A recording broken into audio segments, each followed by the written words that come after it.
And now it's time for the real world progression exercise, or at least as real world as we could make it. So trying to incorporate a progression that goes from a major 7 chord through a dominant chord and a minor 7 and a half diminished and a fully diminished. So you could practice the roll through every single chord in a progression. What we came up with is a minor 7 to a half diminished of the same root. So this is, in this example, it's D minor 7 to D half diminished, and then moving through the circle of fifths to a G 7 chord to a major 7 chord that is also a cycle move away, and then a tritone away, a fully diminished chord.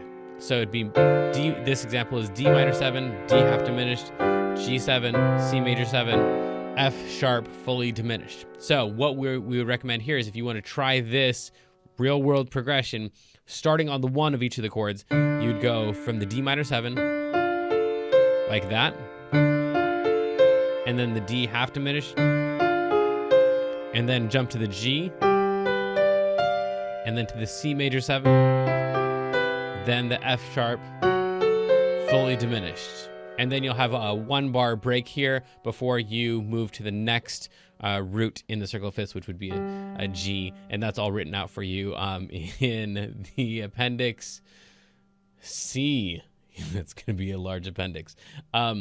So you'd move on to the C or the G, and then you play the G minor 7, G half diminished, and through the same exact progression. So this is not yet going to sound really like a jazz solo. Part of the reason is that you're going from root to root to root to root, and that always, whenever you have a chord change and you land on the root on a chord change, if you do that too many times in a row, it starts to sound kind of dorky. But again, this is going to be a great exercise. You'll have to actually think about each of the chords along the way. Now, the danger of this particular exercise is similar to the danger of the other exercise where we just had the major 7, dominant, minor, half diminished, and fully diminished. We didn't really have to think about the chords. In the same way, for this one, for a couple of chords, the D minor 7 to D half diminished, you could not think about the D half diminished and just lower that note, and then go to the note that is a half step below that, and then go to here and play that one,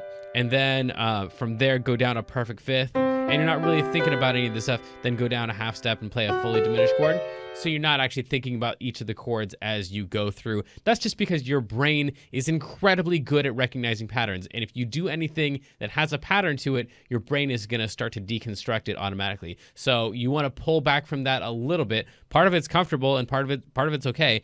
In fact, a lot of stuff like any 2-5-1 licks that we learn, if that's a new phrase to you, don't worry about it. You'll learn about it later, plenty. But a lot of 2-5-1 licks and stuff, or even the chord voicings that you have in your left hand and stuff, a lot of that stuff will become automatic. So you'll start to see stuff in chunks. So the fact that your brain is trying to chunk all this stuff is really going to come in handy later on. Just know that as you're going through this exercise, you want to be aware of each of the chords that you're playing and not just the pattern of, I'm going to play a chord and then I'm going to move that note down and then I'm going to go a half step below that and play a dominant chord and then I'm going to move down, make that the top middle of the next phrase and then go half step down and play a fully diminished chord without thinking about what each of the chords is. If that seems impossible to you, try this exercise and you'll probably notice that about halfway through the exercise, your brain is going to want to not think about the chords and just go through each of the patterns.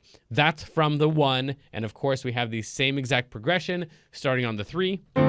So starting on the 3 of a D minor, we'd have this right there, and then we turn that into the D half diminished, and then we go to the G, and then we go to the C, starting on the 3, and then the F sharp fully diminished, and then we move on to the next one, and this progression actually sounds pretty cool because the next one is that one, and it's so the whole thing is going to kind of almost sound like a song, even though once you play a couple times, a couple progressions through, it's going to be obvious that your hand is playing an exercise, but probably the coolest sounding exercise that you could come up with given what we're trying to work on here.